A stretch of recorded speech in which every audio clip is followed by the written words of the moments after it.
In the shifting landscape of global power, few countries are rewriting their diplomatic playbook as boldly as Saudi Arabia.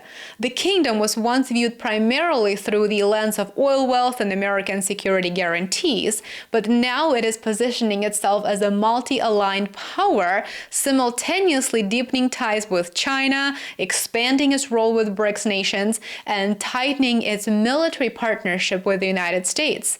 This new multi-track diplomacy is not just a foreign policy experiment, of course. It is a calculated strategy to elevate Saudi Arabia from a regional heavyweight to a global middle power capable of influencing the balance of forces across the Middle East. The story begins with the recognition that the world Saudi Arabia was built for, a world where fossil fuels were the unquestioned backbone, if you will, of the global economy, is disappearing. Today, oil still accounts for roughly 80% of Saudi Arabia's economy, and compare that with the United Arab Emirates, which has cut its reliance on oil to below 25%, and the urgency becomes quite clear. These nations are diversifying away from oil. For Riyadh, diversifying economic partnerships is not optional, it is existential. And few partners are more important in that transition than China. Over the past 2 decades, Beijing has carefully cultivated its ties to Saudi Arabia. It was Chinese mediation that brought Saudi Arabia and Iran back into diplomatic contact for the first time in 7 years. This was a stunning, truly stunning diplomatic breakthrough back in 2023. That many believed only the United States could deliver. But what's notable here is that the kingdom never really turned its back on Washington either. It couldn't, it wouldn't, and it never really intended to. The United States still anchors Saudi defense. It maintains bases that monitor regional airspace and shipping lanes and provides advanced weaponry that no other country can match in the region. 80% of Saudi military hardware is built on American systems. The country's security ties are deeply interwoven, and MBS isn't about to risk that. These deep defense-related ties were on full display when Saudi Crown Prince Mohammed bin Salman arrived at the White House in November. This was the first visit of its kind in more than 7 years. There, he and President Trump discussed civil nuclear cooperation, $1 trillion worth of Saudi investment in the United States, the potential normalization of Saudi-Israeli relations, and even the sale of F-35 fighter jets to Riyadh. And if that's approved, it would be a historic shift, as Israel has long been the only Middle Eastern state with access to that advanced aircraft. Such a move signals a recalibration of Washington's regional priorities, too. The United States may be willing to give Riyadh a degree of military empowerment once reserved almost exclusively for Israel. If and when that transpires, it will be a really interesting change in the regional dynamic. But while Washington handles Saudi defense, Beijing has become indispensable to the kingdom's economic future. China is the top trading partner for many nations, so this isn't a surprise or news per se. It is a testament to Beijing's approach to expanding its reach globally via economic cooperation. China-Saudi bilateral trade reached over $110 billion last year.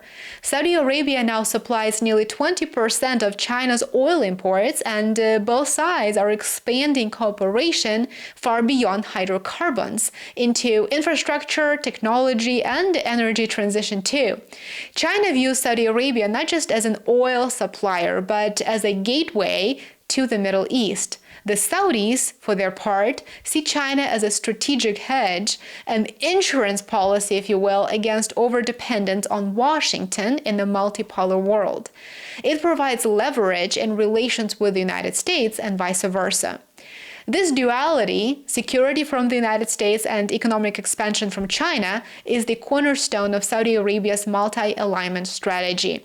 And it is accelerating as the kingdom pushes toward Vision 2030, which is Mohammed bin Salman's ambitious and sweeping plan to modernize the country. This balancing act became even more significant when the United States designated Saudi Arabia a major non-NATO ally. This move placed it in a select group of states with privileged access to American technology and, of course, cooperation. The designation reflects a deeper shift in Washington's regional strategy. Under Trump, the United States appears to be moving toward a more distributed hierarchy of influence in the region. Qatar provides diplomatic leverage, Israel supplies high-tech capabilities, and Saudi Arabia emerges as the central pillar of hard power stability. Those three states are critical for the United States' continued engagement in the region. Experts actually claim that for Washington, the move makes strategic sense in the new multipolar world. The United States defense industry is always on the lookout for reliable export markets, and Saudi Arabia, with its vast resources and expanding security ambitions, offers a solution to that.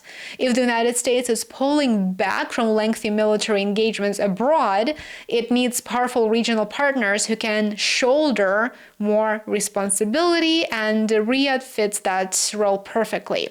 But the beauty of the multipolar world is that none of this means Saudi Arabia is drifting away from Beijing. In fact, its growing military ties to Washington may give it more space, not less, to pursue economic diplomacy with China and with other BRICS nations. This is the essence of multi-alignment. What emerges is a new strategic architecture, and this is why it is so fascinating to observe it. The real question now is how far this balancing act between the West and the East can go. The United States still carries a Cold War instinct that sees China as a zero-sum rival. We know that very well.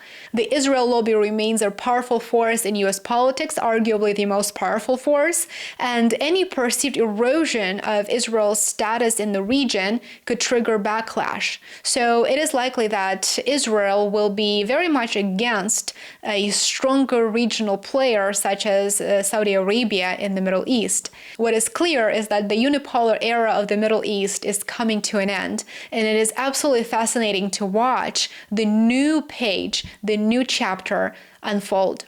Thank you so much for watching, and if you'd like more content, make sure that you join me on Substack and Patreon. I will link them for you in the description below. I appreciate every single one of you who has become a paid subscriber on YouTube, Patreon, or Substack. Thank you so much for your support. Like, subscribe, and share if you haven't already, and I will see you back here tomorrow. Bye for now.